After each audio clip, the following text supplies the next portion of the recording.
In this episode of the podcast, we're going to answer a question about privacy and how much should you actually share with your casting director. In addition, we're also going to break down a recently released Canadian reality TV show cast for stereotypes. All of that in this episode of the podcast. Welcome to the How to Get on Reality TV podcast with Dan Giesling, where I answer your reality TV casting questions once a week. Hey everyone, and welcome to another episode of the How to Get on Reality TV podcast. I am Dan Giesling, and this is the show where I answer your questions to try to help normal people, in quotations, because who's really normal, like yourself and myself, although I've already done it, get on reality TV. And speaking of that, before we get into today's question from Dennis, I want to take a quick second and thank Astro for taking the time to leave a review on iTunes for the podcast by going to howtogetonrealitytv.net/iTunes. Astro, I appreciate you taking the time to do that. Thank you very much. And if you guys have been enjoying the weekly show and haven't had a chance to do that or leave a review, I'm not telling you what kind of review to leave. Just leave a review that you feel is adequate for the show and the direction we've been headed. You can do so by going to howtogetonrealitytv.net/iTunes to get right to it. Now, let's go ahead and in this episode, we're going to answer Dennis's question, which is about privacy in reality TV. It's a really interesting question. And then after that, we're going to add a little bonus section. We're going to break down a little bit of the Big Brother Canada cast, not from a strategic standpoint, but from a casting standpoint. So we're going to get to that in a second without any further ado. How about we jump into Dennis's question, all about privacy and how far and how much should you share? Hey Dan, Dennis here. My question is, I'm getting my audition tape ready for the next round of casting coming up. I'm a correctional officer and a avid gamer, but I'm also a bisexual, and I think that casting would eat that up because, how many bisexual correctional officers are out there? The problem is that the current person I'm with does not know that fact. None of my friends, minus one really close friend, knows that. And I don't know whether or not I should be putting that out there, considering the fact that a casting producer / director would probably eat that up. How would you respond to that? And would you use that to your advantage? Because I'm a super fan of the show I'm trying to get on, and it's been a dream of mine to get on for many seasons now. Thanks for your time. Have a great one. Bye.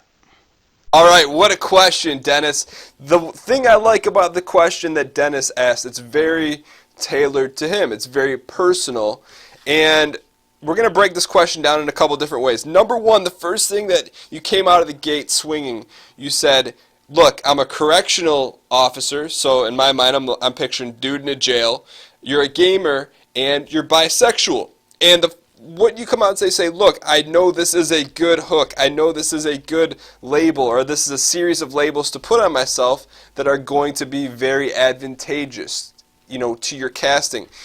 And, this is why I wanted to tie this show into breaking down the Canada cast, because you nailed it right on the head. Those three things, and part of casting, and this is where, like Walter White, you got to tread lightly, is we're dealing with stereotypes. We're dealing with labels. And, for the sake of casting, you'd think someone in a jail, those are unique labels for someone in a jail. Those are unique character traits for someone in a jail. And we're talking about characters. I'm not talking about you, Dennis, as an individual. But if you read that one PR sentence that said correctional officer who loves video games and is bisexual, boom, you're going to have an idea of what that person is just from one sentence. And so, but that's not the question you're asking. The question is that no one knows certain things about you in your life, and you're concerned about sharing this information, casting, because then all of a sudden your personal life, I don't want to say secrets, your life is put on blast, and you no longer have control over the information that's yours. And that's something that you have to come to terms with, regardless of whether or not you apply for this show or another show. If you get on reality TV, that's something that you can take your privacy and literally just chuck it out the window. Everything you've done, you're going to be Googled from Google, then whatever the second level of Googling is, searching through personal records and whatnot, it's going to be all out there. And it's not for everyone. So to answer your question about do I think that, what should you do? I can't answer that question for you. That's for you. The only thing I can talk about for this is the level of privacy. And if you're not comfortable sharing your life with everyone, let alone your friends, family, people that you care about that they may or may not know things about you, that's your biggest concern. But there's going to be a lot of other people that don't know you at all. They're going to be judging you and forming opinions on you, because that's what casting's all about. Casting is all about putting people on TV that are going to draw some sort of opinion, whether you like them, dislike them, hate them, love them, agree with what they do, disagree with what they do. Rarely will you ever see anyone on reality TV that you just don't have an opinion on.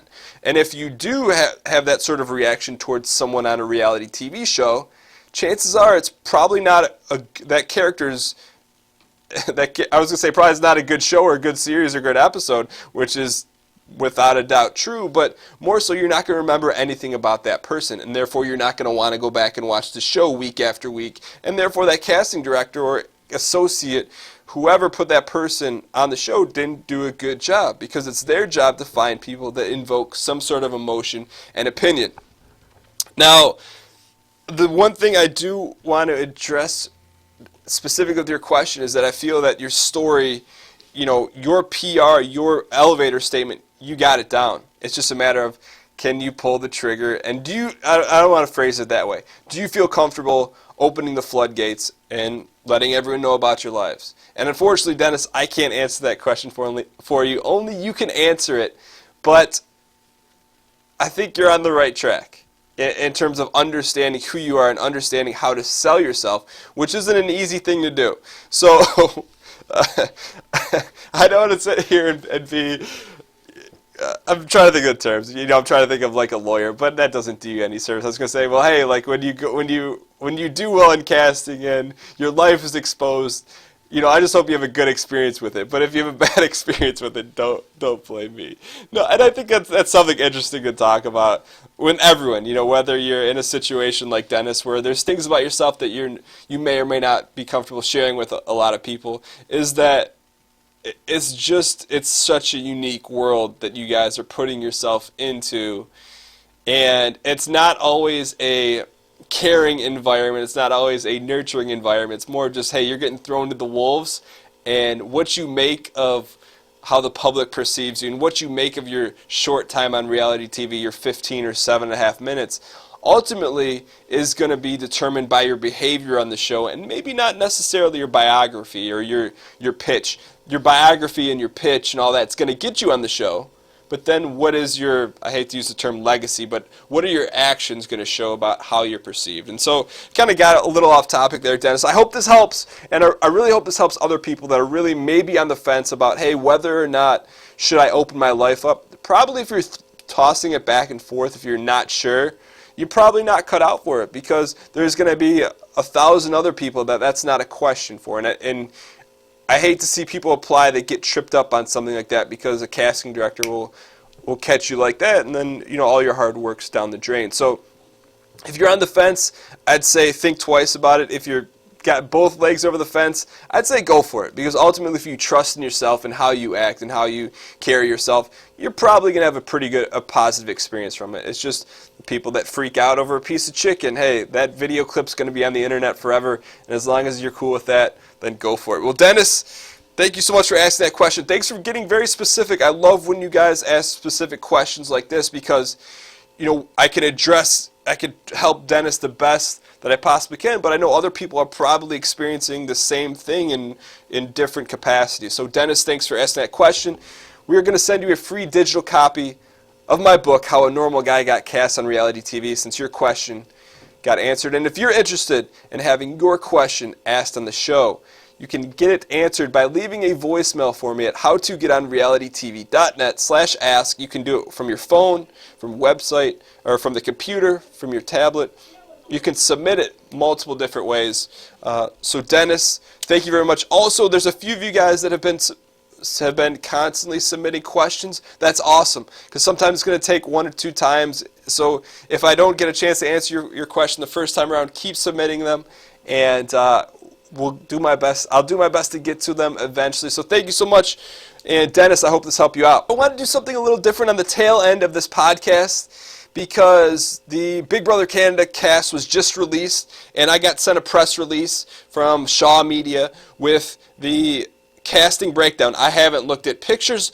All it is essentially is like, hey, get excited for Big Brother. Boom, here's the cast that was released. And all it is, I'm looking at it right now, and I'm going to post this under the show notes on the website. And all it is the person's full name and their elevator pitch. So I'm just going to pick a few here at random because I broke them all down. And my breakdown of the cast, I took the line, like I said, I haven't seen these people. All I did is I looked at the PR release, and in brackets, I put down why they were cast. So for example, the first one I see is Kevin Martin. It says, a Calgary-born professional poker player will charm the pennies out of everyone's pocket. That's it. That was on the press release. So why was this guy cast? Because he's a poker player. He must have played that up throughout the entire audition process. And if he didn't play it up, the casting people probably poked and prodded to get him to talk more about his poker career, his poker life, because that's really interesting. I don't know what Kevin looks like, but if I am a relative fan of the show, and I think Kevin, I'm going to automatically associate with him with poker player. The second after his first confessional, let's take a look at another one. Let's look at Brittany Blair. Okay, vivacious and curvaceous, a Calgary native who currently works in New York as a plus-size model. Let's talk about the trends of things that are going on right now. You know, there's a lot of, I don't want to say hype, but there's a new industry, or it's maybe getting more attention now, of plus-size models. So that's a huge factor as to why she was cast. Let me see how I say this, how I can phrase this. I haven't seen a lot of plus-size models on reality TV. Does that make me want to watch one? Yeah, because I've never seen one. So clearly that was her huge selling point. So you may be saying, hey Dan, what if I'm not a poker player or a plus-size model? That's okay. Let me pull one other person out here. All right, so Jordan Parhar, the small but mighty conservative from Surrey, isn't shy about sharing his opinions on anything. So right there, there's someone that maybe doesn't have an outlandish career or something like super extraordinary, like they're a plus-size model. So why did they cast someone like Jordan? Just from that one sentence, he's an outspoken conservative. That's probably how he pitched himself throughout the whole thing. That's what they poked and prodded him for. So those 3 random people I just picked, you know, they've all found a way to tell their unique story. So if you're interested in looking at the entire cast assessment breakdown for labels and stereotypes, you can get that all at the show notes at howtogetonrealitytv.net/episode 23. And before we end this episode, I do want to congratulate 3 individuals on this cast. You know, when a cast is released like this, oftentimes what I'll do is I'll type in their last name in my email address search field, and I'll see if, you know, we've conversed, if they listen to the podcast, if they read the guide or the boot camp. And 3 members of this Big Brother Canada cast have gone through it. So I want to congratulate them from going from not on reality TV to making the dreams come true. So to congratulate you 3 guys, that's awesome. It's not an easy journey, and I'm super proud of you guys. It's you know, there's at least 3 normal people on this season, so congratulations to them. To everyone else, if you've enjoyed the show and you haven't had a chance to leave a review on iTunes, I would encourage you to do so by going to howtogetonrealitytv.net/iTunes and leaving a review for the show. And thank you guys for listening and watching on YouTube. It's been fun. You know, it's always exciting when personal questions come in that I know are hopefully going to help you guys get to where you want to go in reality TV, as long as you're as long as you're ready to give up your privacy. Anyways, thank you guys for listening, and I'll see you guys next week.